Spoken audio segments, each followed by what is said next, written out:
Hello and welcome. Today I'll be sharing with you 3 of the best bang for your buck builds at $600, $800, and $1,000 budgets.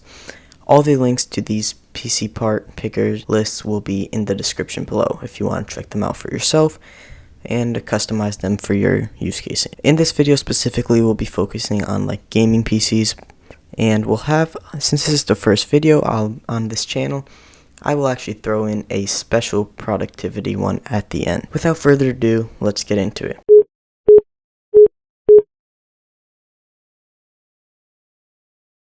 Now, starting off with the $600 bang for your buck PC, we have a very capable i3-12100F. This is a last gen i3 CPU, but don't get fooled because it's an i3, it is still a very capable processor in 2023 for budget gaming. It is 4 cores and 8 threads. Base clock speed is 3.3 GHz and it can boost up to 4.3 GHz. The TDP is 58 watts, so it's not too bad. It comes with a stock cooler, which will be sufficient for this build, but if you do want to spend a little extra to spice up your build a little and get the temperatures even lower, you can do that if you'd like. So that is why we don't have a CPU cooler, because we are going to be using the stock one. Here we're going to be using a pretty budget H610M, so micro ATX LGA 17 motherboard. It costs just under $90 on Amazon. If you take a look here, you see we only have 2 DIMM slots, so that is something to keep in mind. And if you have a little extra budget, I'd probably recommend upgrading the motherboard to at least something that has 4 DIMM slots for future upgradability. We actually can barely just support our DDR4 3200 speeds, and it is a black and gray color scheme with a memory max of 64 gigabytes, so you can get up to a 2x32 gigs. Of course, it's our LGA 1700 socket because that is what our CPU uses, and sadly we only have one M.2 slot, so like I said earlier, if you have a higher budget, definitely upgrade this motherboard. For this build though, it should be sufficient. Next up, for a DDR4 memory, we will be using a 2x8 GB 3200 CL16 memory. That's basically the same speeds as a lot of common 3600 by CL18 speeds, and it only costs $40, and it is the Team Group T-Force Vulcan Z. For storage, we will actually be squeezing in a 1TB Team Group MP33, a very solid SSD, for only $45. For the price, there's nothing that beats it. Going down to our graphics card, I am really glad we were able to squeeze in a RX 6600. It does have 8 gigs of VRAM, which should be good enough, at least for now, for every game, even with the highest textures.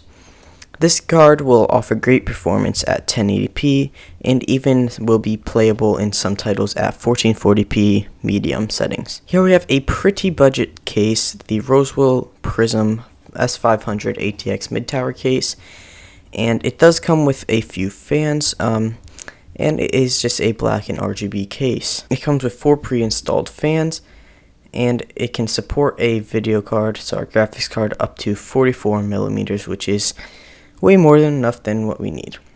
And finally, for our power supply, we will be using the 550 watt 80 plus bronze certified semi-modular Thermaltake Smart BM2.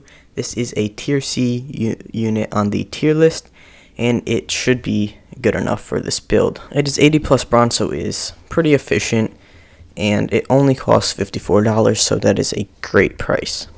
All around, if you exclude this shipping, we are at around $602. All of these prices will be counted without shipping and taxes, so that will put up the build to exactly around $600, which is what we were aiming for. Now, this is going to be a great build, a really good build for 1080p, and it will also be playable at 1440p on medium settings. That being said, I'll show you guys a couple of benchmarks that I found around up now.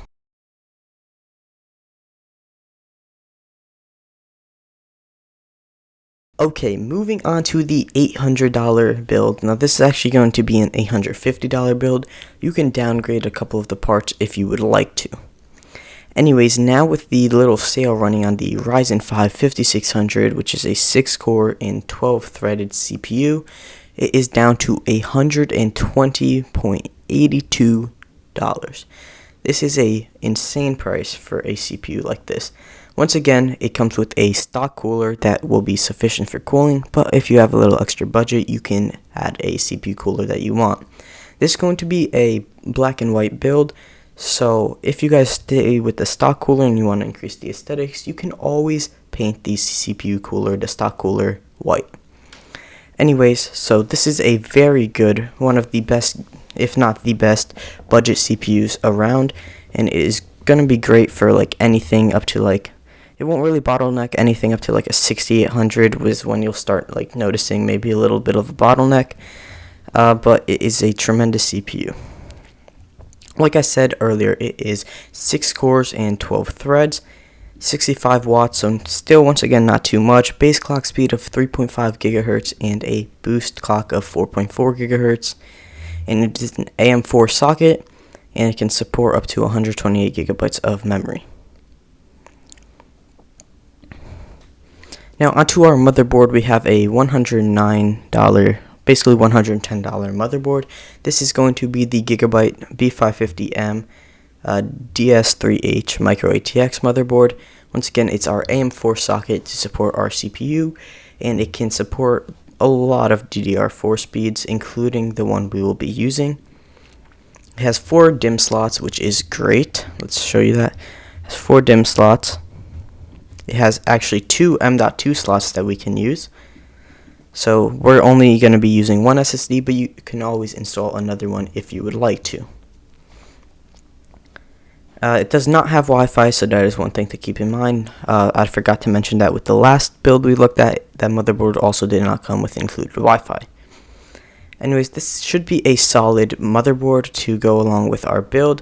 Now, if your build or if your motherboard does not come already Ryzen 5000 series CPU ready, then this motherboard actually features QFlash Plus, which will allow you to actually upgrade the BIOS without having to install an older gen CPU, which is a really nice feature. Sadly, it doesn't have the BIOS flashback button, but QFlash Plus is the next best thing. You will need, however, a little USB drive to plug in and download the BIOS onto, and then upload it onto this and install it onto this motherboard. But maybe you'll just get lucky and it will come with the new BIOS already installed. Next up, we have our memory. Here we will be going with a 2x16 gigabyte kit from Alloy, and this is going to be once again 3200 and CL16 DDR4 memory. It costs $63, so it is a solid price. Black sticks of RAM with some white on the top, which will should actually look nice with our build, and it's a solid kit all around. Next, we have a Team Group MP34 1TB SSD drive, and this is going to be $49, which is once again a really great price for these drives. I'm just glad that SSD prices have come so far down from where they used to be at. Next up, we have a RX 6750 XT, 12 gigs of VRAM. This card is just insane.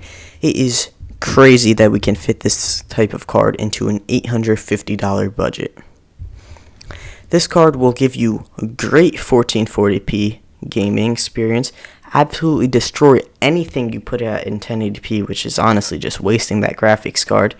The Ryzen 5 5600 should not really bottleneck this, maybe a little bit if you play at 1080p, maybe like a couple percent, maybe like 3% at 1440p, and this card can actually play a couple of titles at 4K if you really want to, but that will be at like low, maybe medium settings in certain titles only. And then finally, for our case, we will be using the white version of the Fractal Design Focus G ATX mid-tower case. Now this is an ATX case, so you can try to find a micro ATX case to go with our micro ATX motherboard if you would want to, but this case it supports micro ATX. It comes with 2 pre-installed fans, LED fans in the front, and it just looks pretty clean. From what I've seen, cable management has been pretty easy in this case. Now finally, for our power supply.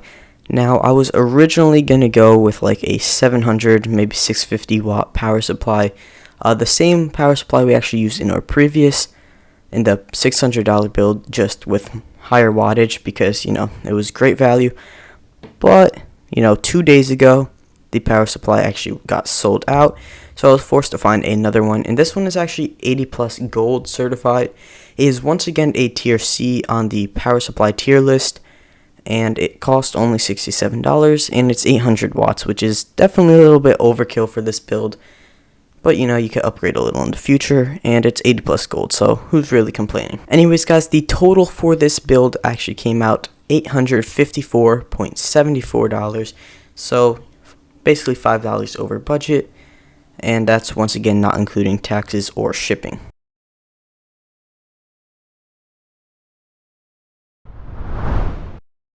Here we are at our $1,000 build. Now this is like the peak of mid-range builds, and we are once again going to be using the Ryzen 5 5600. Like I mentioned last time, it is just a great mid-range, budget to mid-range processor.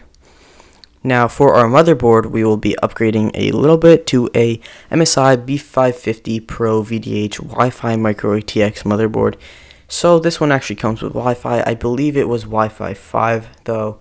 Yeah, it's Wi-Fi 5, but it's better than nothing, I guess.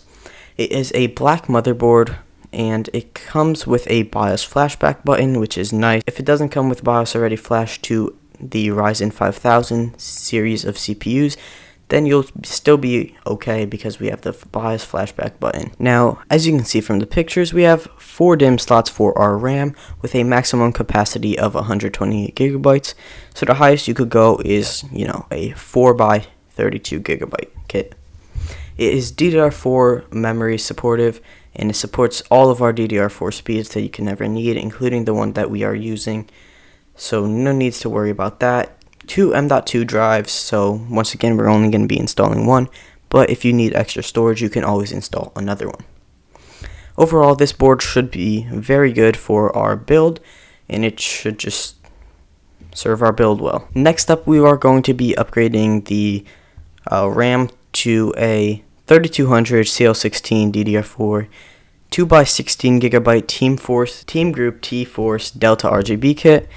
This one is just, I think it was about like $10 more expensive than the kit we used last time, and it is just, well, it's all white with RGB on top. So if you don't care for RGB, you can downgrade it to any white 3200 CL16 memory kit.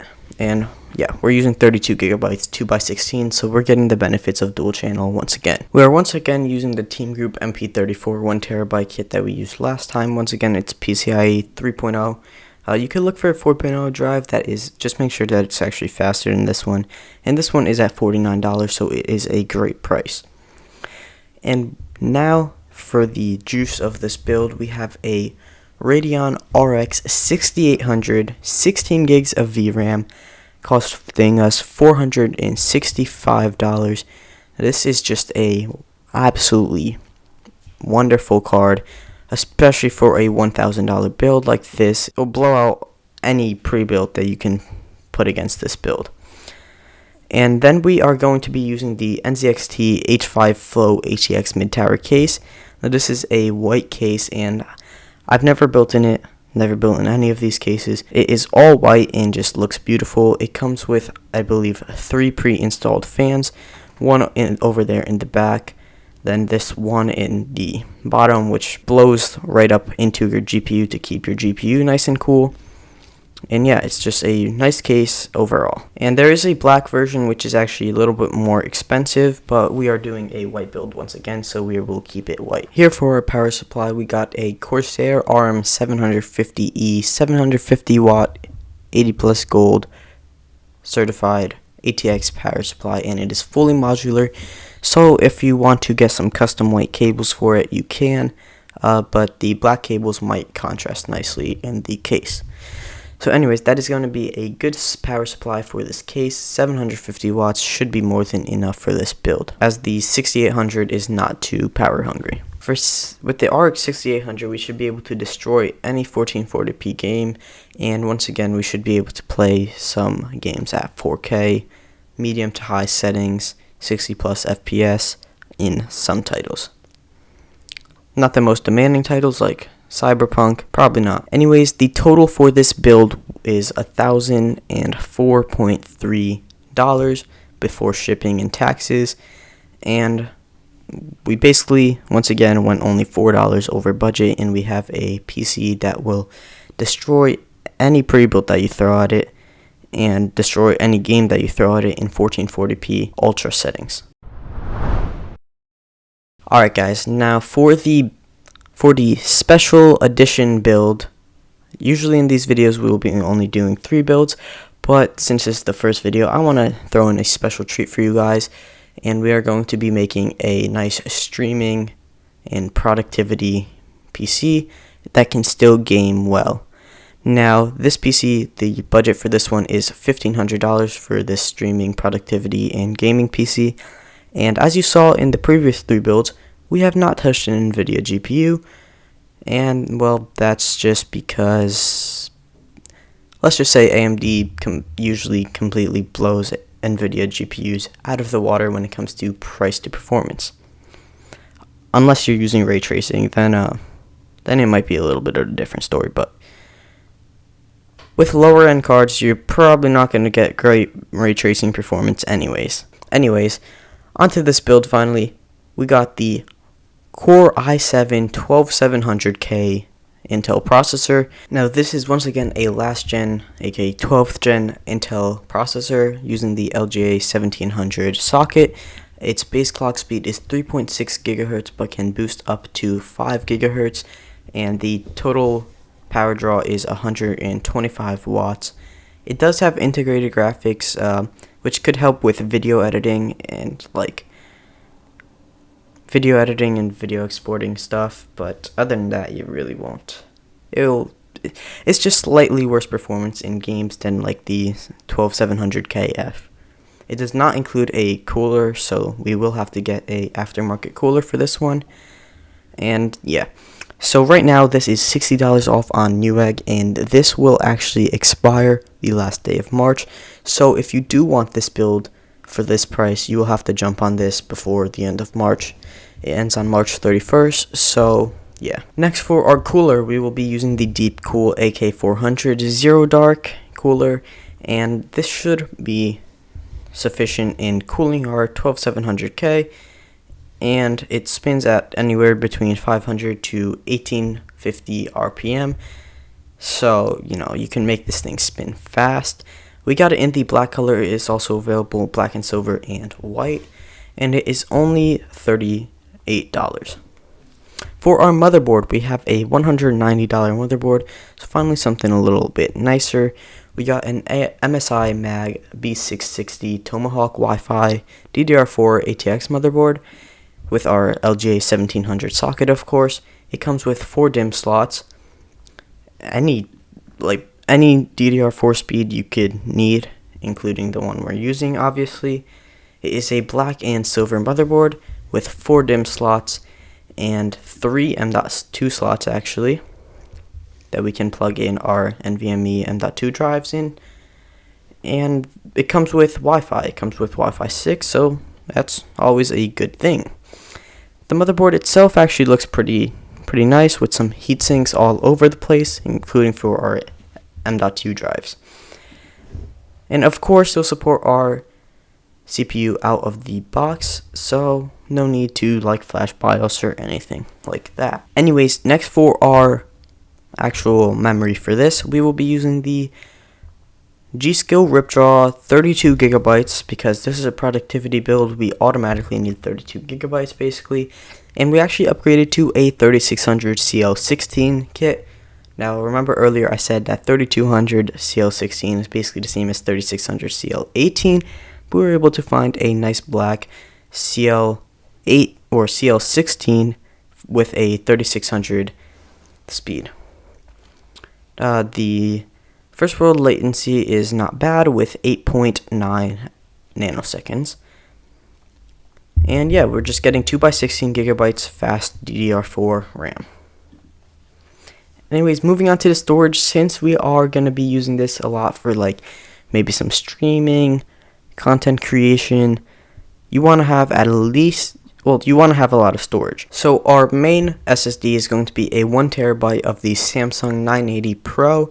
So this is a fast Gen 4 SSD, since we are going to be using the speeds a lot when using our content creation, streaming, video editing tools. It is more expensive at $80, but it is going to be worth the speed. And then we have a secondary 2TB Kingston NV2 PCIe 4 for $100. It is a good price for 2TB of storage. So in total we have 3TB of NVMe SSD M.2 storage. For our video card, since we are doing a streaming setup, a streaming and productivity setup, or PC I should say, we are going to be using a NVIDIA GPU finally, and this one is the RTX 3070, and sitting with 8 gigs of VRAM. Well, for that price, it's definitely nothing special, but it's enough for gaming for now. A couple years into the future, well, you're probably not going to be able to run max textures in every game with only 8 gigs of VRAM, but for now, it is good for any game max textures. For our case, we will be using the black version of the Fractal Design Pop Air, and we are not going to be using the mini version because we have an ATX motherboard, so we are going to be using an ATX mid-tower case. This case comes in at $80 before shipping, don't look at that. And yeah, it is a solid case. It comes with two 120mm fans in the front, and I believe it's a 120 in the back. And it should have some good airflow, and it's a pretty nice looking case. Cable management shouldn't be too hard from what I've read, and it should offer some good temperatures for your PC build. Now for our power supply, we are once again going to be using the Corsair RM750E 80 plus gold power supply. It is a Tier A power supply, 80 plus gold. What more can you ask for? 750 watts, all we need. And yeah, that's basically it.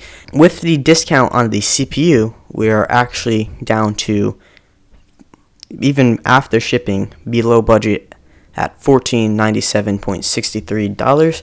But if you count, or if you disclude shipping, like we should, well then we're at $1,484, give or take a few cents, a couple of cents. But as you see, when the sale is over, this PC will still be a great streaming PC for just under $1,550. You get a 12th gen i7, and you get an RTX 3070, which will give you great performance in both gaming, productivity, and streaming. Now I know that was more than two, but still. Well, that concludes today's video of saving your money, and I hope to do it again next week in the next episode of this, where we'll be taking a look at how to build a gaming PC under $1,500, well actually it's $1,600, $2,250, and then the big beast of a PC at $3,000. Anyways guys, that is it for today's video. See you in the next one.